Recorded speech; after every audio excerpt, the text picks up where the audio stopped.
cœur de l'agglomération Meuse-Grand Sud, des femmes, des hommes sont quotidiennement à votre service. Bonjour et bienvenue sur Meuse FM dans votre chronique au cœur de l'agglomération Bar-le-Duc-sur-Meuse. Retour aujourd'hui sur la manifestation Touche pas à ma démocratie qui s'est déroulée mercredi dernier au centre social de la Côte-Sainte-Catherine à Bar-le-Duc. Pour en parler, nous sommes avec monsieur Haï, chef de projet politique de la ville de Bar-le-Duc pour la communauté d'agglomération Bar-le-Duc-sur-Meuse. Nous lui avons demandé quel était le but de cette manifestation. C'est une grande journée d'animation sur le thème du vivre ensemble. Donc on a plusieurs ateliers, on occupe tout le centre social de la Côte-Sainte-Catherine et grosso modo dans chaque salle du centre social il y a une animation différente en lien avec le thème de la citoyenneté. C'est beaucoup sous forme de jeux, d'ateliers autour d'internet et de différentes animations pour parler de la citoyenneté et de la chance qu'on a de vivre dans une démocratie. Allons plus loin avec deux exemples d'ateliers. Tout d'abord celui de monsieur Lemoy, animateur de la Ligue de l'enseignement sur les questions égalité, mixité femmes-hommes et la lutte contre la discrimination. Quel est le but de cet atelier ? Le but en fait c'est de pouvoir proposer aux enfants et adolescents de comprendre un peu ce qu'est la France, de pouvoir parler de la France, de parler de la représentation qu'on en a, mais aussi de pouvoir déconstruire certains préjugés, certaines idées reçues concernant notre pays. Et donc cette exposition elle se traduit par 8 kakémonos qui présentent des questions qui rentrent dans plein de thématiques différentes. Thématiques sur, comme je l'ai dit, la représentation française, mais aussi la représentation de la devise française, représentation de comment se traduit la République, mais aussi le phénomène d'entraide, la fraternité. Bref, il y a plusieurs thématiques très diverses qui sont abordées avec les enfants. Quels sont les retours avec les enfants suite à cet atelier ? Eh bien, je sais qu'avec le premier groupe qu'on a eu avec des adolescents, j'ai surtout initié un débat sur des questionnements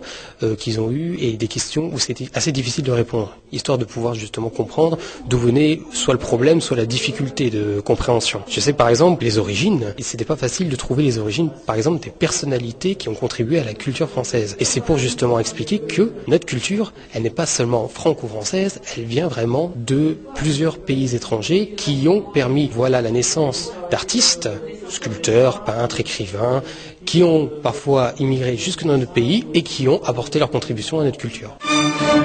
Un peu plus loin, un deuxième atelier, celui de monsieur Denis Crolotte, chargé de la citoyenneté, de la laïcité et de la prévention de la radicalisation violente au sein de la protection judiciaire et de la jeunesse. Nous lui avons demandé d'expliquer son atelier. L'atelier d'aujourd'hui, c'est sur la Syrie. Le hasard de ma vie professionnelle nous a fait rencontrer un réfugié syrien qui s'appelle Aref Hadjoussef, qui est photographe et qui a été témoin de la révolution contre Bachar el-Assad en Syrie, de 2011 à maintenant, puisque la révolution, elle continue malgré les problèmes énormes de la Syrie actuellement. Il est arrivé avec plein de photos. Nous avons trié sur ces 4000 photos de quoi faire une exposition pédagogique sur pourquoi un peuple se révolte pour la démocratie. Qu'est-ce que c'est la dictature ? Donc là, ce témoignage est extrêmement important parce que ça permet de voir la différence entre la France et la Syrie en particulier, sur les libertés et sur le pouvoir de la police parallèle en Syrie qui pouvait assassiner les gens en toute impunité par exemple. Et puis la révolte du peuple syrien a amené la violence. On aborde aussi la question des conséquences de la violence et de la destruction. Et puis on travaille aussi sur deux éléments clés, la question de la tolérance religieuse et la question de la solidarité et de l'espoir. N'oublions pas que de nombreuses structures associatives ou institutionnelles, en plus de ceux que nous avons évoqués, ont participé à cette journée.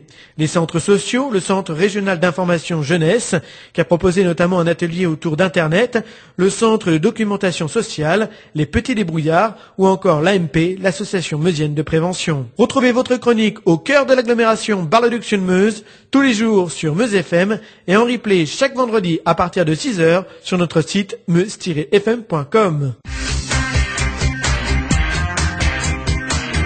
Au cœur de l'agglomération Meuse-Grand Sud, des femmes, des hommes sont quotidiennement à votre service.